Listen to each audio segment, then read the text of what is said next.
Sinapse! Vamos aprender mais sobre a doença de Alzheimer?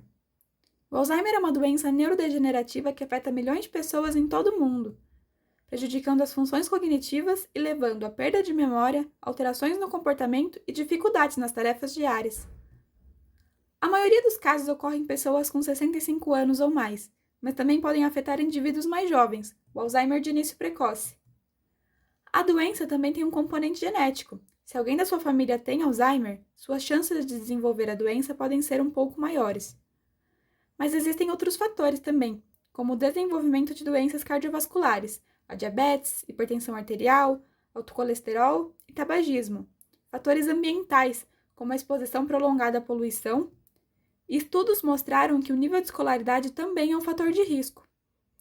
Quando comparados com aqueles sem educação formal, os participantes que possuíam algum nível de escolaridade demonstraram menor grau de deterioração das funções neurológicas e menos sinais de demência.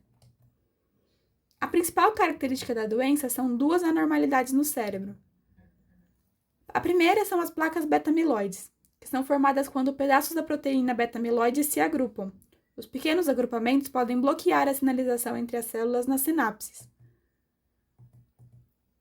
E os emaranhados de Tau. A proteína Tau estabiliza os microtúbulos, que são as estruturas que transportam os nutrientes, e quando eles viram filamentos torcidos, chamados de emaranhados, os microtúbulos se rompem e se desintegram. Isso impede que os nutrientes se movimentem e o neurônio morre. Os sintomas clássicos da doença de Alzheimer são perda de memória recente, ou seja, esquecer de eventos importantes ou informações recentes, a desorientação, perder-se em lugares familiares ou esquecer datas e horários, a dificuldade de encontrar palavras, ou seja, esquecer palavras simples ou ter problemas para manter uma conversa, alterações no comportamento, mudanças súbitas de humor como depressão, ansiedade ou agressividade, e dificuldades em tomar decisões, ou seja, problemas para lidar com tarefas diárias como pagar contas ou cozinhar.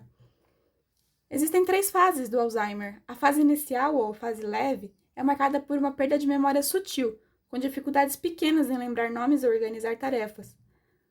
A fase moderada é marcada pela piora na perda da memória. A pessoa pode precisar de ajuda para lembrar onde deixou objetos ou tomar decisões simples. A fase avançada ou grave é marcada por uma perda de memória extrema. A pessoa perde capacidade de se comunicar, reconhecer familiares e até mesmo realizar tarefas básicas, como se alimentar ou caminhar, exigindo cuidado 24 horas por dia.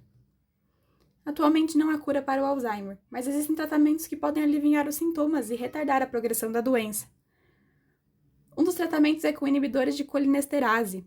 Eles bloqueiam a ação da enzima colinesterase, o que aumenta a quantidade de acetilcolina disponível no cérebro. Com mais acetilcolina, as células nervosas conseguem se comunicar de uma maneira mais eficaz. Isso pode ajudar com a perda da memória. Espero que tenham gostado. Curtam para mais informações sobre o nosso cérebrozinho maluco.